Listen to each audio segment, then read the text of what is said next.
Você gosta de jogar o Airsoft, praticar esse esporte, que é adrenalina a mil, de forma estratégica? Bem, foi assim que eu escolhi jogar. Eu gosto de praticar o Airsoft Milsim, e o Milsim ele pede isso. Então, se você está me conhecendo agora, eu sou o Freitas, ex-policial do BOPE aqui no Rio de Janeiro, e eu trago tudo que eu aprendi de forma adaptada para deixar o esporte mais eletrizante. E hoje eu vou falar sobre o planejamento estratégico para jogos de Airsoft. E uma das coisas que eu mais vejo na hora, eu já joguei muitos jogos e o que eu mais vejo comandantes de exército fazendo é que eles muitas vezes levam em consideração na hora de fazer um planejamento como se fosse um combate real. E aí que eles pecam, porque existem muitas diferenças de um planejamento feito no combate real, de um planejamento feito para dentro do esporte, muito diferente. E eu vou te dar a principal diferença. Existem muitas, mas para mim a principal diferença: tem hora para começar e hora para terminar. Ué, Freitas, mas no combate real não tem hora para começar? Tem hora para começar, mas o inimigo não sabe qual é a hora que vai começar. E aí eu estou trazendo para dentro do contexto do esporte. Dentro do contexto do esporte, tem hora para começar o jogo, né, a partida, e aí eu tenho o meu adversário sabendo que horas vai começar o meu avanço, o meu ataque, se eu estiver jogando no ataque, quem estiver fazendo o papel de defesa, sabe a hora que vai começar, e ele sabe que vou colocar um jogo normal de domingo, sem ser um jogo grande, são 4 horas de jogo, ele sabe a hora que vai terminar. O campo é limitado ao ponto de me dar algumas possibilidades. Os jogos, eles te dão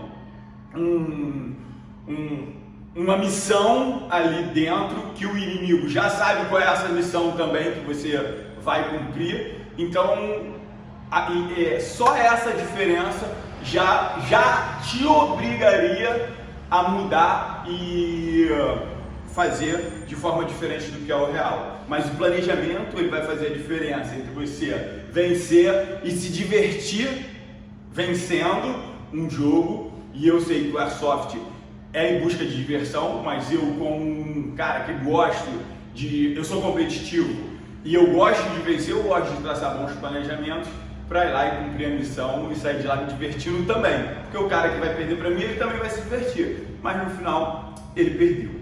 Então, essa é uma das principais diferenças. E existem várias outras diferenças que a gente pode trazer para o esporte que lá não tem. Exemplo, a troca de kill que a gente pode fazer dentro do Airsoft.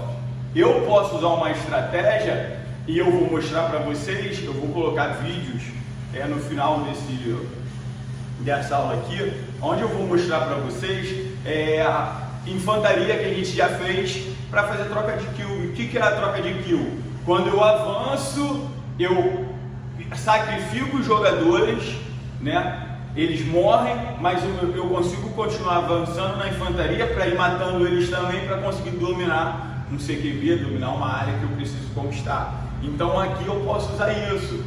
Na vida real, no combate real, a gente não vai fazer uma estratégia levando em consideração essa troca de kill intencional, mas é algo que a gente dentro do esporte pode, porque no final a gente volta para casa, volta para nossas famílias. Então, vamos levar em consideração essa grande diferença do combate real para o Airsoft. Como eu sempre falo, eu adaptei o conhecimento que eu peguei, né, que eu tive oportunidade, que eu conquistei no Batalhão de Operações Especiais e adaptei para o esporte.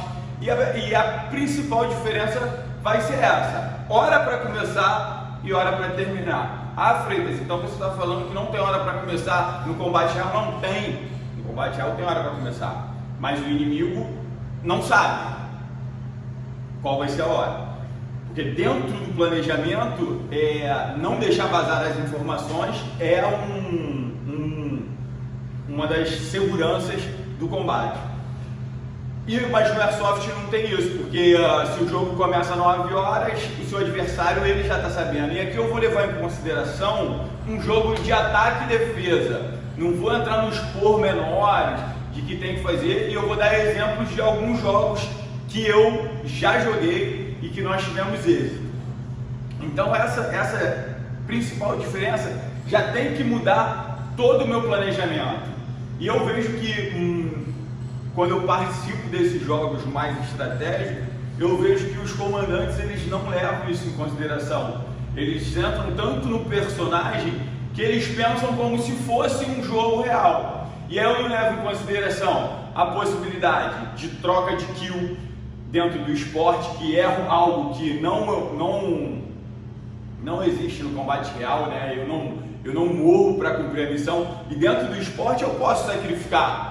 Eu posso fazer uma jogada de sacrifício, troca de kill, para conquistar, e eu vou mostrar como a gente já fez isso em um jogo, e mais de um jogo, mas eu tenho um jogo gravado no Alba Noel aqui no Rio, onde eu vou mostrar como a gente fez. Então eu preciso levar em consideração essas nuances. E trazendo aqui para dentro do esporte, eu preciso levar em consideração, levando em consideração que você é o comandante do exército. Eu já joguei com mais de 60 pessoas, comandando mais de 60 pessoas. Você precisa levar em consideração o quanto o seu exército vai ser capaz de fazer o que você está planejando, porque às vezes você vai colocar gente que está fora de forma para ir por um caminho que o cara não vai conseguir. Então você, enquanto comandante, você precisa fazer uma avaliação rápida quando chegar no terreno do jogo, porque nós não estamos falando aqui de planejamento da sua equipe de 4, 5 homens que você conhece bem. Quando você assume o comando para fazer um planejamento de um exército como comandante do exército, quando chegar dentro do campo de jogo, vão ter várias pessoas com vários níveis diferentes, tanto de jogabilidade quanto de disposição física. Então, se pegar um grupo, e eu já fui com um grupo, quando a gente começou a subir o morro, os caras falaram, não vamos, voltaram. Então, você vai ter que ser sensível àquilo ali, coisa que dentro do combate real já vai ser diferente. Você conhece a tropa, você conhece muito mais, você está no dia a dia ali, então você sabe ser muito mais específico.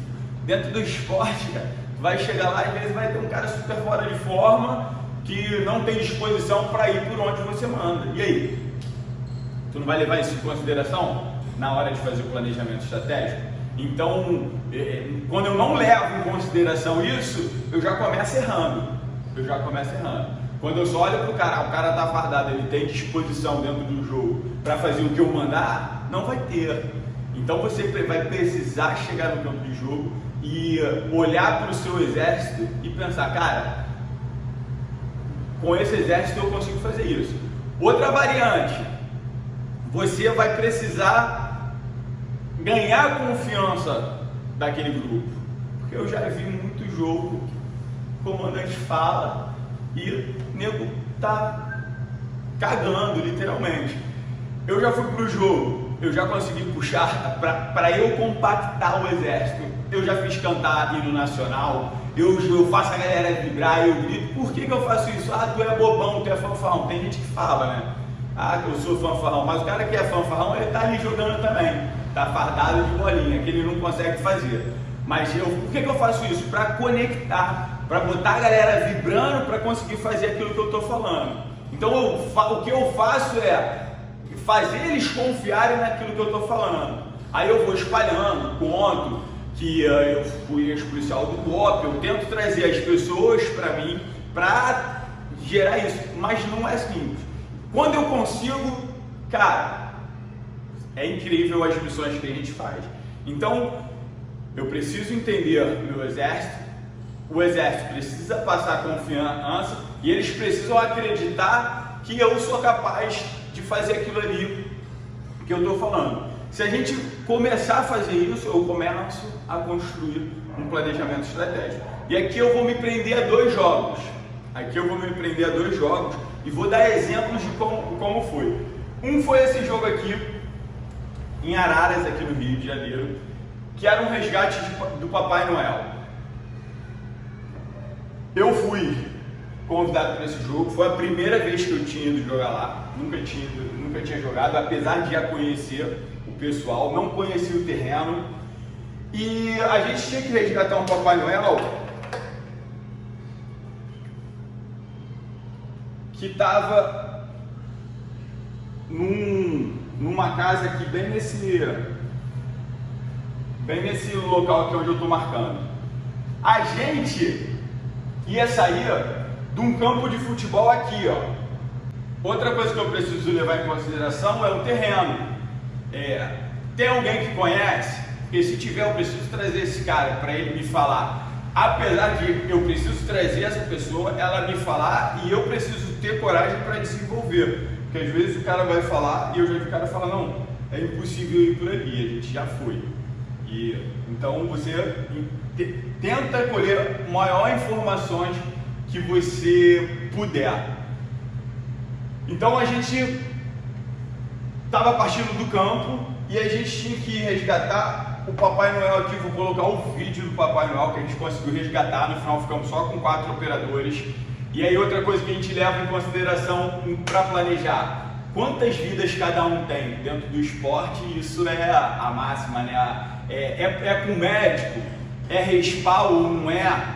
Então no combate real não tem essa, morreu. Então eu levo em consideração isso para fazer a minha estratégia, expondo menos meus homens. No Airsoft eu trago a essência do jogo, das operações especiais, mas cara, eu não vou morrer de verdade.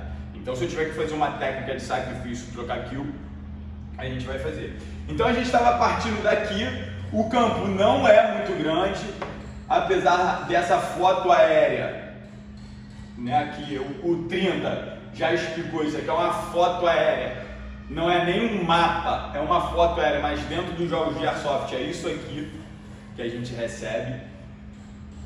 Quando a gente fala de orientação e navegação, a gente precisaria usar a carta, mas isso daqui é o que a gente recebe, então a gente tem que sempre que atuar e trabalhar com o que a gente recebe, saber ver os pontos visíveis no terreno para saber se orientar. Então, voltando para cá, nesse jogo, o que eu fiz como comandante? Eu sabia que eles iam defender aqui. A defesa, ela sempre vai ter a vantagem em cima do ataque dentro do esporte. Se só for um jogo de ataque e defesa, que a defesa não precisa cumprir nenhum objetivo. Por quê? Como eu falei, ela sabe que horas começa, ela sabe de onde termina, e como o campo é bem reduzido aqui, ela sabe que nesse período aqui as minhas possibilidades não são muitas. Se a gente estiver fazendo defesa, dificilmente a gente vai perder o jogo. Dificilmente a gente perderia esse jogo aqui que a gente venceu. E aí o que a gente fez? O que eu fiz? Eu juntei o pessoal lá no campo. Quando soltou o fogos, eu mandei eu dividi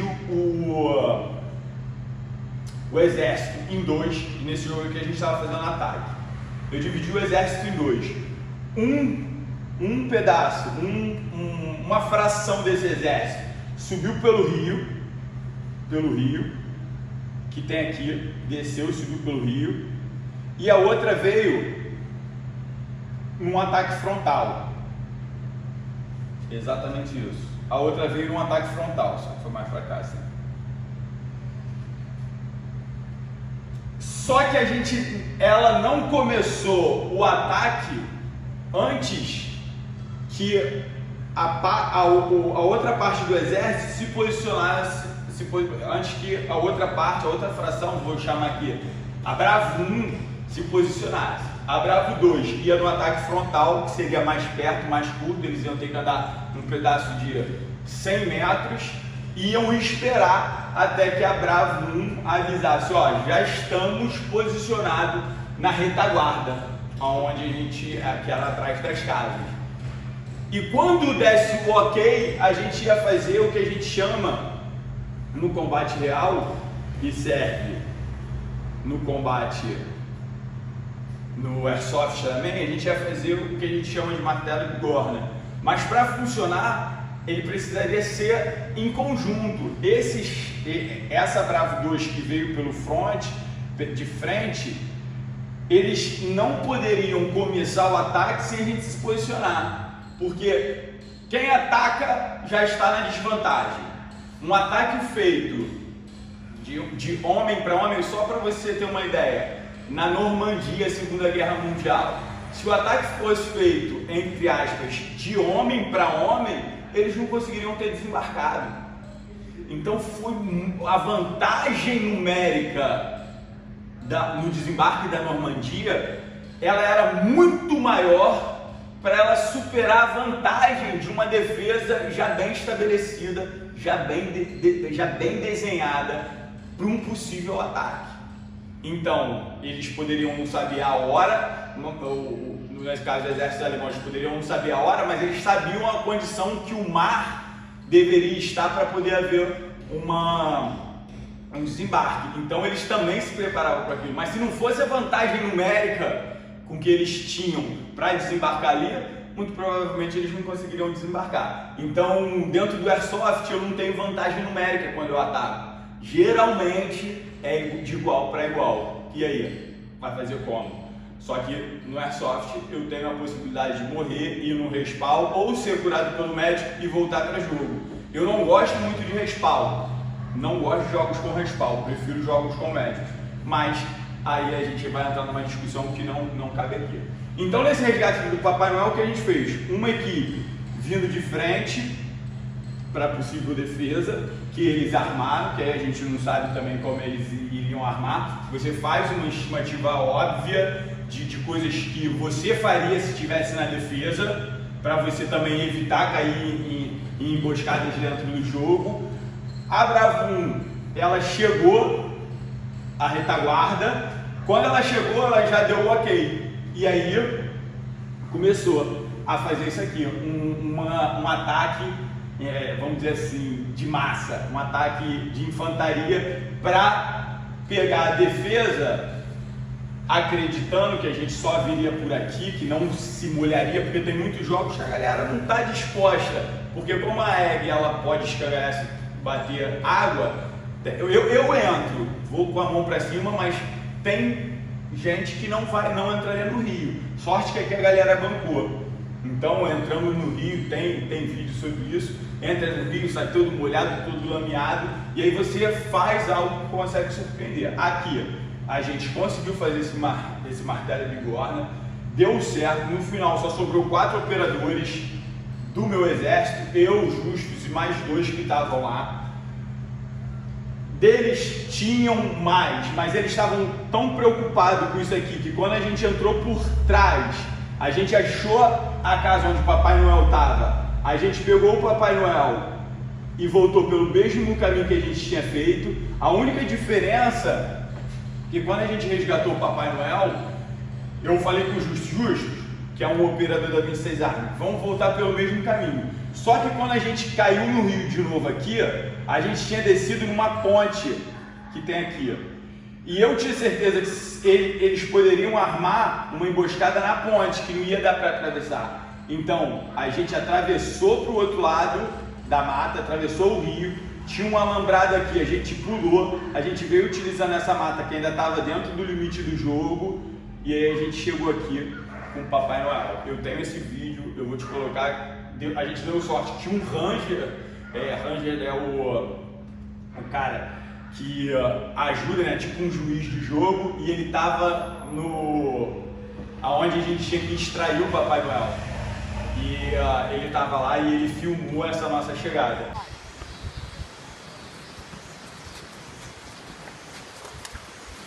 Papai Noel veio, Papai Noel, fala. Fala, cola lá. Uhul! Bom! Salvo! Excelente! Então aqui, né, nessa estratégia de ataque, o que a gente fez? Dividiu o exército em 2, jogou um para frente pelo óbvio, botou um para retaguarda, mas esse tinha que esperar a Bravo 1 chegar à retaguarda, dizer que está posicionado, estamos posicionados, e aí quando desse o ok, faria um ataque em massa, trocaria alguns kills, mataria eles e tentaria resgatar o Papai Noel. A defesa dele estava tão preocupada da gente vir pelo óbvio que a gente pegou o Papai Noel sem eles verem. Eles abriram uma porta de uma das casas, o Papai Noel estava sentado, a gente pegou ele e voltou, concluiu a missão. Foi uma missão incrível, incrível. Então isso aqui é uma estratégia de ataque. Vamos agora para a estratégia, para um jogo que eu fiz. Foi meu primeiro jogo de Airsoft, quando a gente criou a 26 Armas. Foi na Arena Six, aqui no Rio de Janeiro. Eu tenho as fotos, as primeiras fotos que a gente colocou no Instagram da 26 Armas. E a gente estava na defesa. Eu vou tentar fazer um desenho mais ou menos aqui, só para vocês terem uma noção. Lá na Arena Six tem mais ou menos 2 portões. O campo de jogo, ele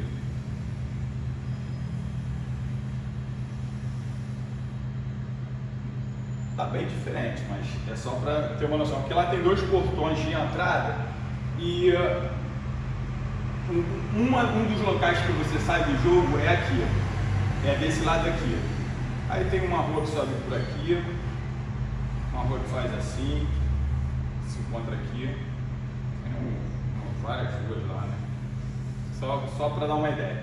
Eu sei que aqui no alto do morro a gente não recebeu um mapa, uma foto aérea dessa daqui, mas recebemos no briefing do jogo dentro do Instagram, do WhatsApp. E a nossa missão era defender um CQB. A nossa missão era defender um CQB. Estava aqui, esse aqui foi o primeiro jogo. Tem um CQB lá em cima, a nossa missão era defender esse CQB. O exército inimigo, ele partiria desse ponto aqui. Desse ponto aqui. Aqui são ruas. Tem uma bifurcação lá também. Aqui, ó, próximo, que ela é uma rua que ela sai aqui em cima. É um negócio mais ou menos aqui, uma rua assim. Eles sairiam de um ponto daqui. Foi meu primeiro jogo, eu lembro como se fosse hoje. Eu cheguei no jogo, eu, Justus, Gabriel, Marcelão, Marquifu, a gente chegou para esse jogo. Eu levei um mapa desenhado, eu desenhei um mapa em casa, eu gosto disso, eu acho que é isso que torna o esporte excitante. Eu desenhei o mapa, nós chegamos lá, nós abrimos o mapa, aí eu tive que contar a história. Eu falei, pô, eu sou policial do BOP, adoro esporte, por que eu fiz isso? Para tentar conectar as pessoas naquele momento. E aí alguns começaram a me olhar, eu falei, vocês querem ganhar esse jogo? Tem um jeito de ganhar. O que eu fiz? Eu tracei uma linha com pontos de defesa. Eu não conhecia o terreno, mas eu levei em consideração o que eu já tinha visto dentro dos jogos de Airsoft. Então eu já sei mais ou menos como a galera joga, eu já tenho essa noção. Então eu tracei uma linha de defesa, montei patrulhas pequenas e tracei o que eu chamei de A1, que era a minha primeira linha de defesa deles. Depois dessa linha eu fiz outros pontos dentro do jogo que eu chamei de A2. E o pessoal que ia fazer um alto guardado aqui, ó. Um alto guardado em volta. O que eu falei para A1? Isso daqui era uma estratégia de defesa que eu estava no comando. O que eu falei para a defesa? Para a linha de A1, e foi uma linha onde a gente estava. Que eu me coloquei, porque eu sabia que eu precisava aquilo, né? Uma das coisas que vai fazer o seu exército te seguir é as pessoas ficam desconfiadas para saber se você é capaz de fazer o que você fala. Então, às vezes, como comandante, e principalmente aqui no início, onde não me conheciam, eu fui fazer. Falei, galera, eu vou ficar aqui. Eu desci para essa primeira linha, e qual era o objetivo dessa linha A1? Era ver o inimigo se deslocar. pelas possíveis trilhas, ver o inimigo se deslocar. Esse era o objetivo. Eu queria que esses daqui vissem e avisassem para A2 que o inimigo estava passando e por onde estava passando. Porque qual era o objetivo do A2? Qual era o objetivo dessa linha aqui? Ó? Na defesa, o objetivo dessa linha era fazer o primeiro combate. Então essa linha ia ficar no mato, observando o avanço e preparando eles para o A2. Então quando os caras começaram a passar, e eu estava nessa linha, eu, Justo, Gabriel, quando eles começaram a passar, a gente avisou, ó, tá passando. Passou na rua 1, passou na outra rua. Cada ponto de defesa que a gente montou, avisou para A2. O que a A2 fez? Se preparou. Quando eles chegaram aqui, foram emboscados. Tomaram uma surra e aí de novo. Se eu sei a hora que o jogo começa, a hora que o jogo acaba, a minha estratégia para não deixar eles tomarem aqui era cansar eles. Então, quando eles subiram aqui, e era jogo de respawn, então eu levei em consideração respawn. O que é um jogo de respawn? O jogo de respawn é um jogo onde você, muitas vezes, às vezes tem jogo que tem respawn e médio. O jogo de respawn, você só volta para o jogo, morreu aqui em cima. Morreu aqui, tem que voltar andando para cá. Então eu levei em consideração isso na estratégia. Então quando eles passaram aqui, que eles começaram o confronto aqui, a minha ideia era cansar eles para evitar que eles combatessem aqui. Então quando eles começaram a morrer aqui, nessa segunda linha, eles tiveram que voltar tudo. E é 100 metros de subida, é subida pra caramba. Então quando eles voltaram para cá, eles já não estão mais com a mesma energia. Ou seja, eles passaram pela A1, a 1 ficou ó, quietinho, passou. Tomaram um pau em A2, porque quem está no mato, a defesa tem a vantagem sobre o ataque, pô, a defesa está parada, camuflada, pô, o ataque está subindo, se quiser dar até um tapa na cara do cara, o cara não vai te ver. Então, eles tomaram um pau nessa linha aqui, tiveram que voltar. Os que sobreviveram foram poucos. E aí já dá aquela tremedeira que no esporte também dá, até porque o cara começou a ficar sozinho, ele vai ter que se deslocar sozinho, ou seja, e ainda tinha um alto guardado que nem no jogo tinha entrado, eles voltaram, a maioria voltou. Quem sobreviveu passou, fez o jogo ali, morreu, mas não teria tanto efeito. Quando eles voltaram para cá, em massa, do pau que eles tomaram aqui, eles vieram daqui acreditando que onde é que estava a linha de defesa? Aqui.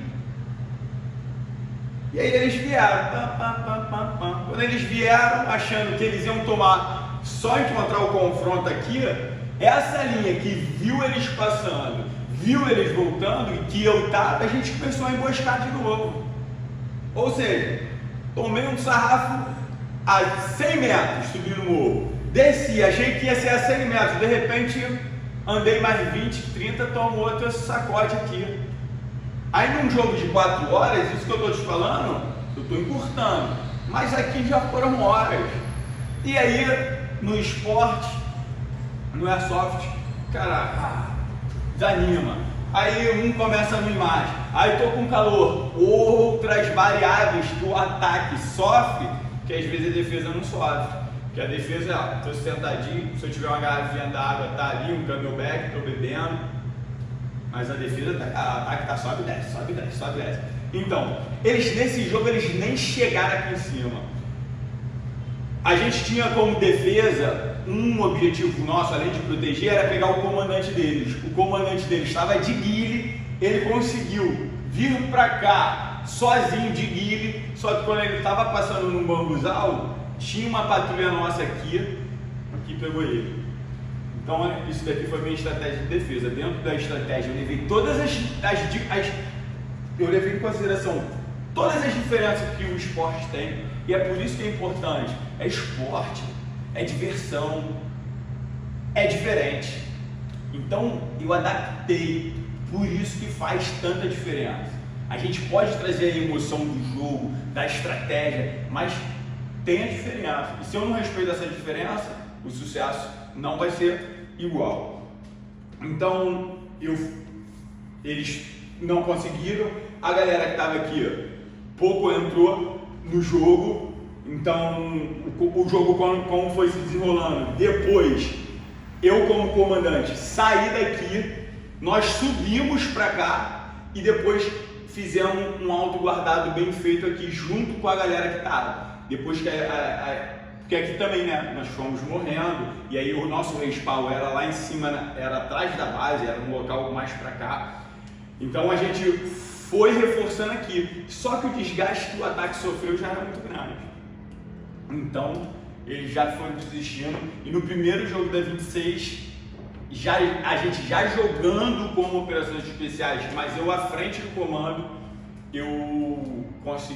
a gente conseguiu vencer esse jogo.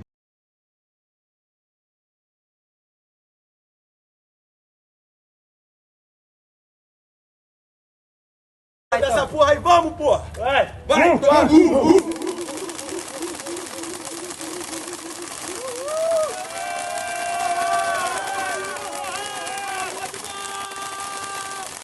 Mas essa daqui foi uma estratégia de defesa que eu levei em consideração o terreno. Eu fiz conexão com o meu exército que eu não conhecia ninguém. Eu mostrei para eles como é que a gente poderia fazer para vencer. Eu me coloquei à disposição para ir para o pior lugar que ia dentro do esporte, é ver o cara passar e tu não fazer nada. Eu me coloquei à disposição para ir para lá. Então eu não fiquei num lugar talvez mais confortável. Ele está mandando eu ir para lá, mas ele mesmo não quer ir. Então você precisa fazer o seu exército confiar em você. E a minha estratégia desse jogo foi o quê? Fazer com que o combate acontecesse mais longe do objetivo deles. E aí, levando todas as considerações do esporte, nós tivemos esse. Eu vou falar sobre o que é uma estratégia de ataque com troca de kill, levando em consideração um jogo que eu fiz aqui no Rio de Janeiro, no Alba Noel, que levava em consideração a história do jogo, né? A gente precisa entender a história do jogo que o organizador passa, a gente precisa entender essas nuances e a gente estava no ataque. Vou tentar explicar rapidamente como é que era o jogo. O jogo, ele se tratava esqueci o nome, né? Tempestade no Deserto, aquela guerra que aconteceu nos anos 90, que o Iraque invade o Kuwait e os Estados Unidos vai lá dar apoio junto com outros países. Eu não lembro exatamente quais são os países agora, mas eu vou te mostrar aqui o contexto do jogo.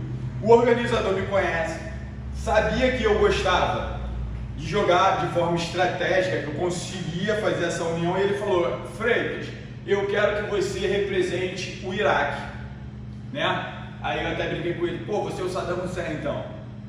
Claro que dentro do jogo é válido a gente fazer esse teatro para deixar o jogo mais divertido, mas eu vou tentar mostrar para você como é que funcionava esse jogo. Vou levar em consideração que esse aqui é o local lá do jogo. O jogo ia se desenrolar da seguinte forma: o Iraque era aqui, aqui era o Kuwait, aí aqui tinha os Estados Unidos e em outros dois pontos tinham outros dois países, tá? Nós éramos o Iraque e nossa missão era a seguinte: invadir o Kuwait. Aqui tinham 15 operadores, aqui 15 operadores, aqui 15 operadores e aqui 15 operadores. Esses operadores representavam cada país. Os operadores que estavam nos Estados Unidos e nos outros dois países, eles, quando o ataque começasse ao Kuwait, quando eles começassem a ter o primeiro confronto, eles poderiam pedir ajuda. Aqui. Eles não poderiam se mover no estalar quando soltassem os fogos. tem jogos que começam com soltando fogos. Então, mas quando o confronto começasse, eles podiam passar um rádio, chamar, e eles poderiam se mobilizar e vir. O que eu fiz? Nós éramos 40 contra 60, apesar de fragmentado. O que eu fiz? Eu tenho esse vídeo, eu vou colocar esse vídeo para vocês aqui.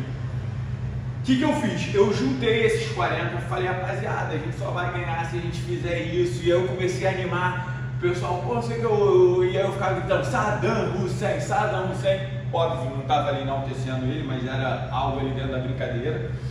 E aí a gente começou, e eu, pô, vambora. Eu falei pra eles, galera, é o seguinte, aí você tem que respeitar sempre as nuances do esporte.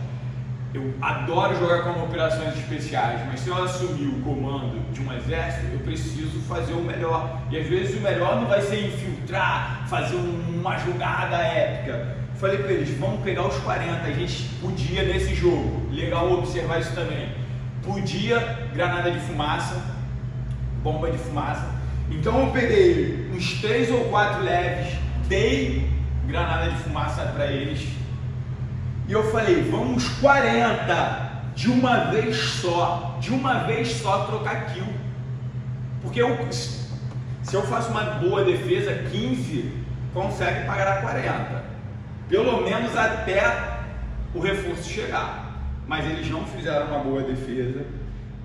Quando soltou o fogos, eu botei os mais leves para correr.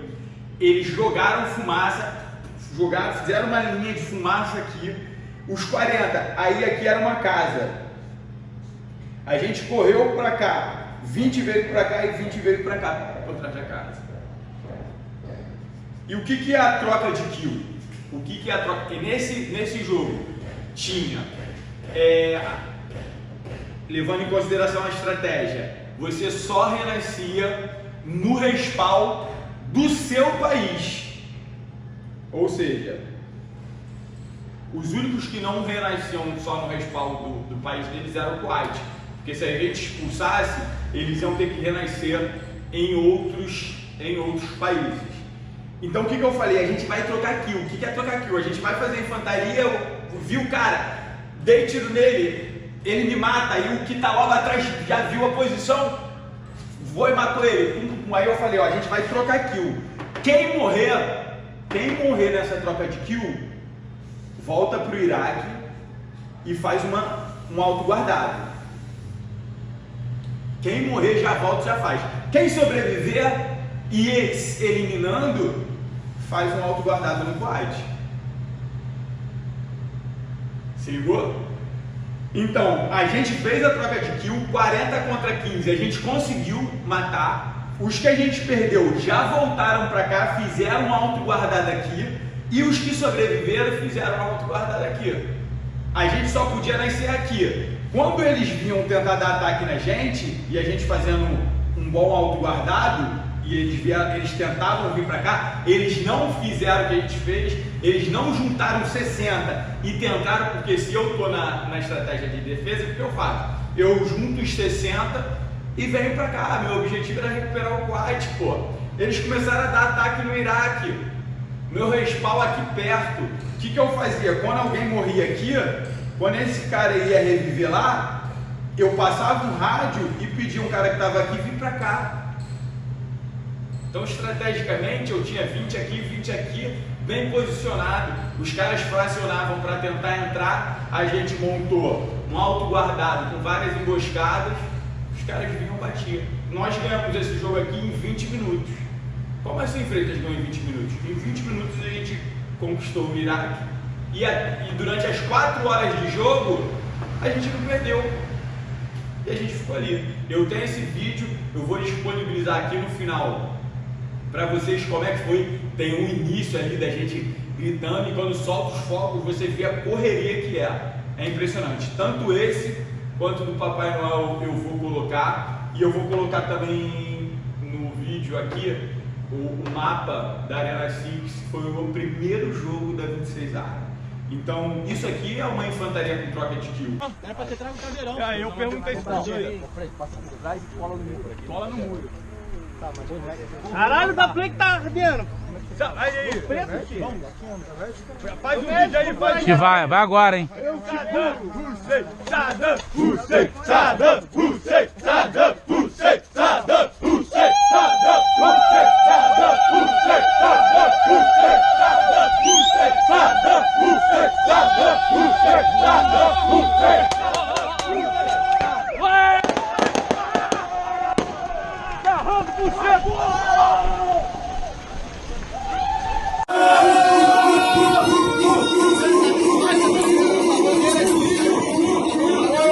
Isso é uma adaptação do real, porque no real, no combate, lá no boxe, a gente não vai dar a vida de ninguém para conquistar um objetivo. Não vai dar um objetivo de tomar o Alto da Vila Cruzeiro, ter uma casa lá que tem alguma informação. Você não vai morrer para isso. Você não vai. Não está dentro de um planejamento estratégico de operações especiais morrer para ir lá capturar uma casa. Então a gente precisa respeitar. E se a gente respeitar essas diferenças, o esporte fica maravilhoso, estratégico, gostoso de jogar. Eu sou apaixonado por esse esporte e vale muito. Se você pegar o que eu falei aqui, e começar a dominar, cara, é sucesso.